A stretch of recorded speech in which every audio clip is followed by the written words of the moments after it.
তোমরা জানো তোমাদের 6 সেমিস্টারের পরীক্ষা শুরু হতে আর বেশি সময় নেই।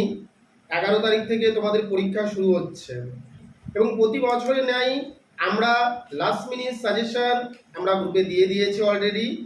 এখন আমরা তোমাদের সেখান থেকে আরও কিছু প্রশ্ন কমিয়ে সুপারফাস্ট সাজেশন নিয়ে আলোচনা করব। এরই পাশাপাশি তোমরা যারা 6 সেমিস্টারে রয়েছো, এমনকি 2nd এবং 4th সেমিস্টারে রয়েছো, তোমরা যারা আমাদের এখান থেকে লাস্ট মুহূর্তের সাজেশন নিতে চাও প্রত্যেকটি সাবজেক্টের, আমাদের এখানে মেজর মাইনর থেকে শুরু করে ডিএসসি থেকে শুরু করে এসিসি থেকে শুরু করে প্রত্যেকটা সাবজেক্টের নোটস স্বল্প মূল্যে পাওয়া যায়। তাই বলবো তোমরা অবশ্যই যোগাযোগ করো। আজকে আমরা ডিএসসি ইতিহাস যাদের রয়েছে তাদের বেশ কিছু প্রশ্ন নিয়ে আলোচনা করছি, বলতে পারো লাস্ট মিনিট বা সুপারফাস্ট সাজেশন। এর বাইরে তোমাদের প্রশ্ন আশা করছি আসবে না, খুব ভালো করে এই প্রশ্নগুলো পড়ে যাবে। আমরা 12 নম্বরের জন্য বলছি যে প্রশ্নটা সবার প্রথমে পড়বে, রেনেসাঁস বা নবজাগরণের কারণগুলি সম্বন্ধে আলোচনা করো। রেনেসাঁস বা নবজাগরণের কারণগুলি সম্বন্ধে আলোচনা করো। 2 নম্বর তোমরা প্রশ্ন পড়বে, 16 শতকে ইউরোপের অর্থনৈতিক বিকাশ সম্পর্কে আলোচনা করো। 16 শতকে ইউরোপের অর্থনৈতিক বিকাশ সম্পর্কে আলোচনা করো। 3 নম্বর প্রশ্ন, শিল্প বিপ্লবের ফলাফল সম্পর্কে আলোচনা করো। শিল্প বিপ্লবের ফলাফল সম্পর্কে আলোচনা করো, খুবই ইম্পর্টেন্ট একটি প্রশ্ন। এরপরে তোমাদের 4 নম্বরে যে প্রশ্নটি করবে, ইংল্যান্ডের তুলনায় ইউরোপের অন্যান্য দেশগুলিতে শিল্প বিপ্লব দেরিতে ঘটার পিছনে কি কারণ ছিল।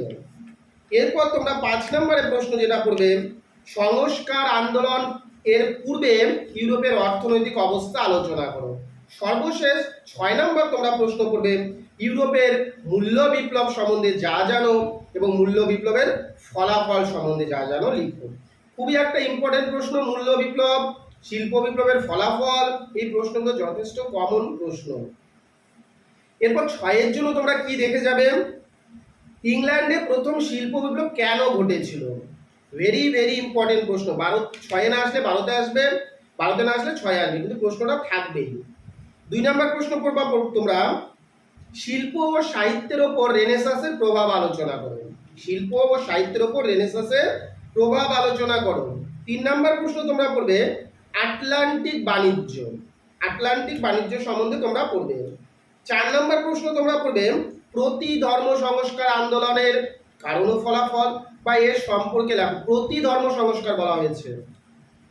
এরপর তোমরা পড়বে, ধর্ম সংস্কার আন্দোলন কাকে বলে, ধর্ম সংস্কার আন্দোলনের কারণ ও ফলাফল আলোচনা করো। 6 নম্বর তোমরা প্রশ্ন পড়বে, ইউরোপের দাস বাণিজ্যের উপর একটি টিকা লিখো। ইউরোপের দাস বাণিজ্যের উপর। এবং তোমরা 7 নম্বর প্রশ্ন পড়বে, এবং যে ধর্ম সংস্কার আন্দোলনে মার্টিন লুথারের ভূমিকা আলোচনা করো। ধর্ম সংস্কার আন্দোলনে মার্টিন লুথারের ভূমিকা আলোচনা করো। এবং সর্বশেষ প্রশ্ন 8 নম্বর তোমরা প্রশ্ন করবে, সামন্ততন্ত্রের বৈশিষ্ট্য সম্পর্কে আলোচনা করো। তাহলে 12-এর জন্য বলা হয়েছে 6টা এবং 6-এর জন্য বলা হয়েছে 8টা।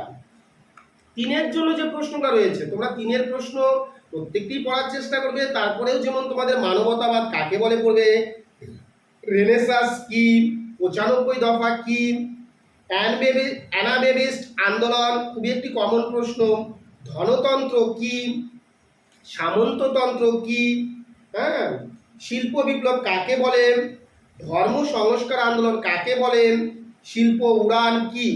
এই যে 10টা প্রশ্ন বললাম 3-এর জন্যই 10টা প্রশ্ন পড়ে যাওয়া। তোমাদের পাশাপাশি আমরা প্রত্যেকটি সাবজেক্ট, বিশেষ করে ডিএসসি বিষয়গুলোর সাজেশন আমরা আলোচনা করছি। এবং তোমাদের যাদের অন্যান্য সাজেশনের প্রয়োজন রয়েছে, যেমন জি থেকে শুরু করে তোমাদের সেক রয়েছে, এই বিষয়গুলো তোমাদের সাজেশন পাওয়ার জন্য আমাদের দেওয়া নম্বরগুলোতে তোমরা যোগাযোগ করবে। আমাদের ডিএসসি বিষয়গুলো তোমরা দেখো ভালো করে। আশা করি ডিএসসিগুলোর যদি তোমাদের কমন আসে 100% অবশ্যই কমন আসবে। তোমরা জি এবং সেকের জন্য আমাদের দেওয়া নম্বরগুলোতে অবশ্যই যোগাযোগ করবে। এবং আমাদের অন্যান্য যে সাবজেক্টগুলো রয়েছে প্রত্যেকটা সাবজেক্টের ভিডিও আজকের মধ্যে আপলোড করা হবে। তোমরা অবশ্যই আমাদের চ্যানেলটির সঙ্গে যুক্ত থাকো, আমরা তোমাদের পাশে আছি। ধন্যবাদ সবাইকে। চ্যানেলটির সঙ্গে সবাই যুক্ত থাকবে সবাই।